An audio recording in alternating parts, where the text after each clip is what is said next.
சென்னை பாலவாக்கம் கடற்கரையில் விநாயகர் சிலைகளை கரைப்பதற்கான ஏற்பாடுகள் முழுவீச்சில் நடைபெற்று வருகின்றன. கூடுதல் விவரங்களை செய்தியாளர் சாந்தகுமார் வழங்குகிறார். சாந்தகுமார், என்னென்ன ஏற்பாடுகள் செய்யப்பட்டிருக்கின்றன? பொதுமக்களுக்கு அனுமதி வழங்கப்பட்டிருக்குதா?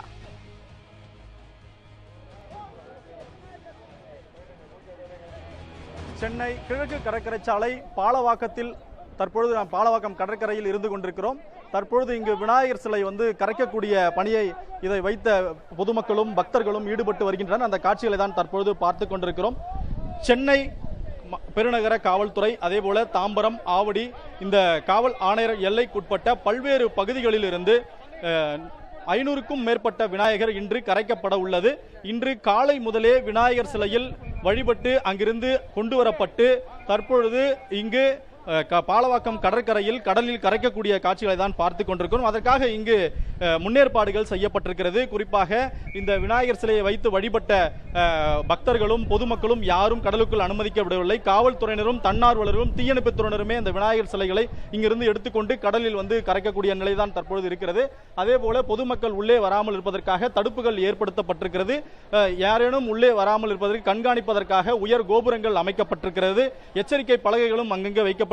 காவல்துறையினர் நியமிக்கப்பட்டிருக்கிறார்கள். கிட்டத்தட்ட 400க்கும் மேற்பட்ட காவல்துறையினர் இங்கு பணியில் ஈடுபடுத்தப்பட்டிருக்கிறார்கள். அடையாறு துணை ஆணையர் பொன் கார்த்திகுமார் தலைமையில் இந்த போலீசார் நியமனம் செய்யப்பட்டிருக்கிறார்கள். அதே போல வரக்கூடிய விநாயகரை எடுத்து செல்வதற்கு ஏதுவாக 2 இழுவை தயார் செய்யப்பட்டிருக்கிறது. இந்த டிராலியில் வைத்து இந்த விநாயகர் சிலைகளை கடலுக்குள் கொண்டு வருகின்றனர். அதிக எடையுள்ள விநாயகர் சிலைகள் கொண்டு வரப்பட்டால் அதற்காக பிரத்யேகமாக கிரேன் ஏற்பாடு செய்யப்பட்டிருக்கிறது. அந்த கிரேன் மூலமாகவும் விநாயகர் சிலைகள் எடுத்து செல்லப்படுகிறது. இந்த விநாயகர் சிலைகளை கொண்டு வருவதற்கு இந்த கடற்கரையின் மேல் பகுதியில் மட்டுமே எடுத்து செல்ல அனுமதி இருக்கிறது. அங்கே வைத்து அவர்களுக்கு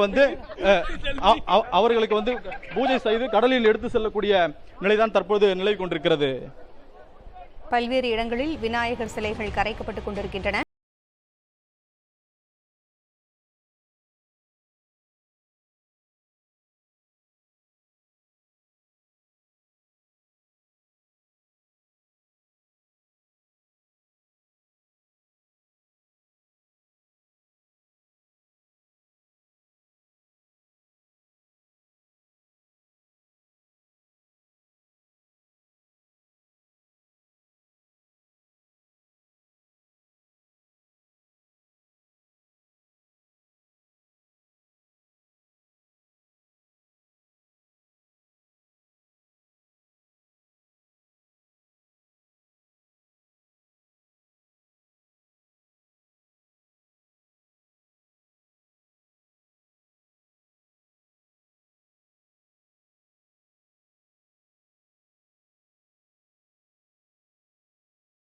கடலில் இந்த பிளாஸ்டோ பாரிஸ் என்ற அந்த பொருளால் செய்யப்பட்டிருந்த விநாயகர் கரைக்கப்படக்கூடாது என்பது, அதற்கேற்ற போல அவர்கள் கொடுத்திருந்த விதிமுறைகளை பின்பற்றி தற்பொழுது விநாயகர் சிலைகள் கொண்டு வரப்படுகிறது. காவல்துறையினர் அதனை முறையாக கண்காணித்து கடலுக்குள் கொண்டு இந்த கரைக்கக்கூடிய பணியை செய்து வருகின்றனர். சென்னை மாநகர காவல், அதே போல ஆவடி, தாம்பரம் உள்ளிட்ட பல்வேறு இடங்களில் இருந்து இந்த சிலைகள் கொண்டு வரப்பட்டு இந்த கடற்கரையில் கரைக்கும் பணி தொடர்ச்சியாக காலை முதல் நடந்து வருகிறது. இன்று மட்டும் 500 விநாயகர் சிலைகள் இந்த பாலவாக்கம் கடற்கரையில் மட்டும் கரைப்பதற்கான ஏற்பாடுகள் செய்யப்பட்டிருக்கிறது. அதற்காக தடுப்புகள் ஏற்படுத்தப்பட்டிருக்கிறது. கிரேன் கொண்டு வரப்பட்டிருக்கிறது. டிராலிகள் அமைக்கப்பட்டிருக்கிறது. காவல்துறையினர் முறையான பாதுகாப்பில் ஈடுபட்டிருக்கிறார்கள். தற்பொழுது வரை 50க்கும் மேற்பட்ட விநாயகர் சிலைகள் கடலில் கரைக்கப்பட்டிருக்கிறது. தொடர்ச்சியாக வந்த வண்ணம் இருக்கிறது. அதற்காக வெளியில் இருக்கக்கூடிய போக்குவரத்துகளையும் போலீசார் கண்காணித்து பாதுகாப்பதற்கான ஏற்பாடுகளையும் செய்யப்பட்டிருக்கிறது. ஒவ்வொரு ஜங்ஷன் சந்திப்புகளிலும் காவல்துறையினர் நியமிக்கப்பட்டிருக்கிறார்கள். அவர்கள் விநாயகர் சிலைகளை கொண்டு வருவது முறையாக கண்காணித்து இந்த கடலில் கரைக்கும் பணியில் தொடர்ச்சியாக நடைபெற்று வருகிறது. தகவல்களை வழங்கியமைக்கு நன்றி சாந்தகுமார். கிருஷ்ணகிரி மாவட்டம் ஒசூரில் விநாயகர் சிலை கரைக்கப்பட உள்ளதால் 1000த்திற்கும் அதிகமான காவல்துறையினர் பாதுகாப்பு பணியில் ஈடுபட்டிருக்கிறார்கள். இதுகுறித்த விவரங்களை வழங்க செய்தியாளர் ஜெகநாத் இணைந்திருக்கிறார். ஜெகநாத், அங்கு என்னென்ன ஏற்பாடுகள் செய்யப்பட்டிருக்கின்றன?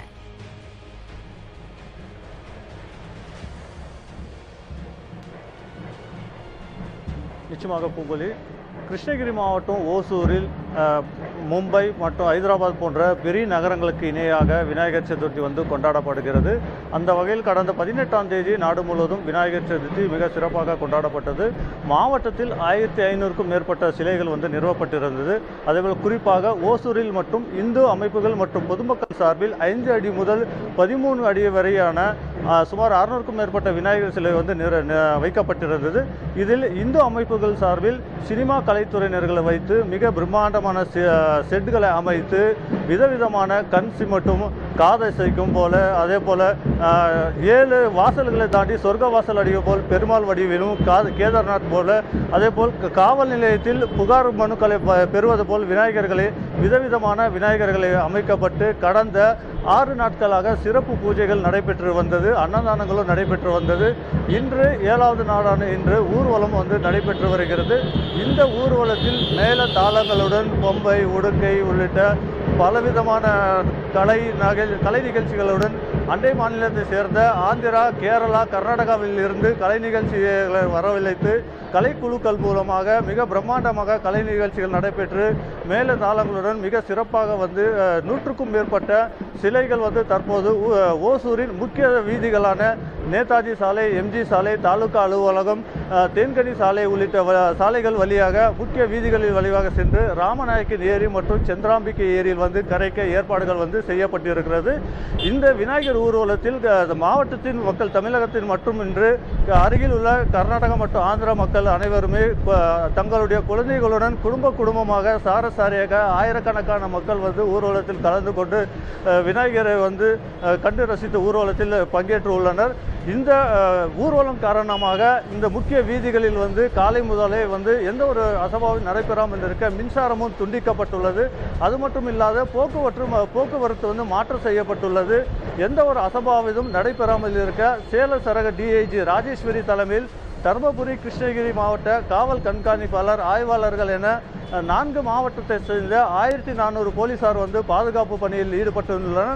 இது மட்டுமின்றி சிலைகள் கரைக்கும் பகுதியில் போலீசார் மட்டுமின்றி 50க்கும் மேற்பட்ட தீயணைப்பு துறையினர் வந்து தயார் நிலையில் வைத்துள்ளனர். சிலைகள் கரைக்கும் பகுதியிலும் எந்த ஒரு அசம்பாவிதமும் நடைபெறாமல் இருக்க முன்னெச்சரிக்கை நடவடிக்கைகள் வந்து மேற்கொள்ளப்பட்டுள்ளது. பூங்குழலி, தகவல்களை வழங்கியமைக்கு நன்றி ஜெகநாத்.